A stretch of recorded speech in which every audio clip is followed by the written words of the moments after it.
What's up, tennis fans? I'm Lauren Lynch, and this is Tennis Now, your source for the latest tennis news now.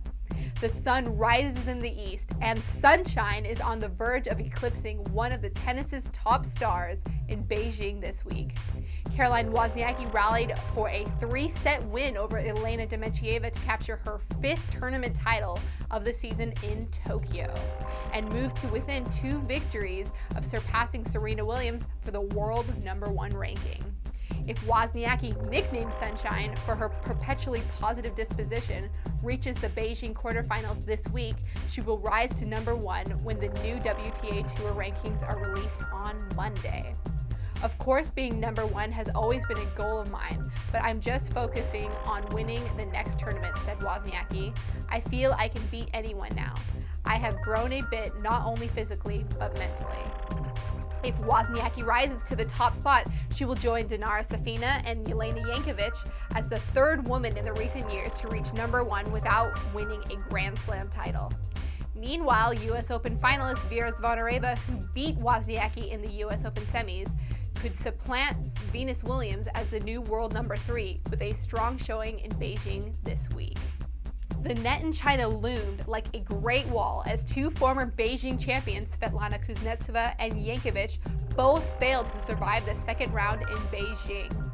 Jankovic, the 2008 China Open champ, lost to 18-year-old compatriot Bojana Jovanovski 6-4, 2-6, 2-6. It was a tough game. My opponent played really well.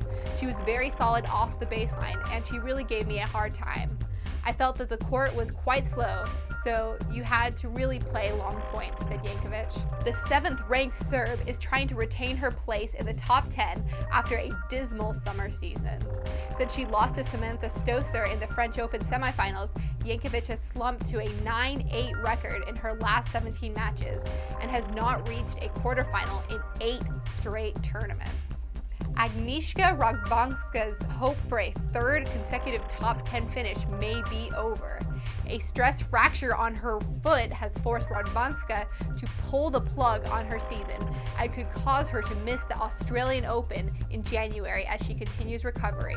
The world #11 announced her season was over following a 3-set loss to Angelique Kerber at the China Open. I'm done for this year with a very serious injury, a stress fracture, Radwanska said.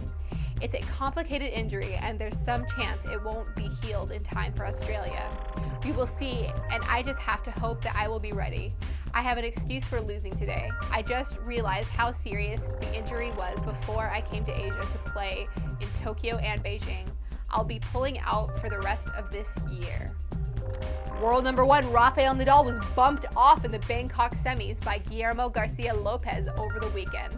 Nadal will try to regain his winning ways in Tokyo tomorrow when he takes on Santiago Giraldo.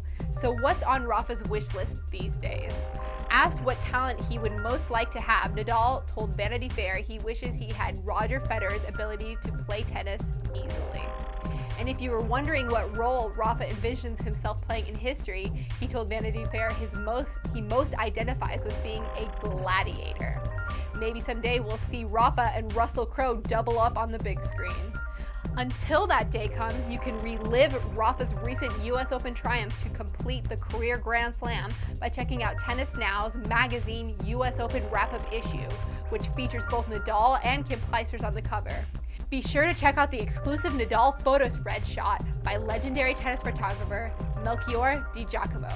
Well, that wraps us up for today. Be sure to subscribe to the Tennis Now YouTube channel and get on the conversations on Facebook and Twitter.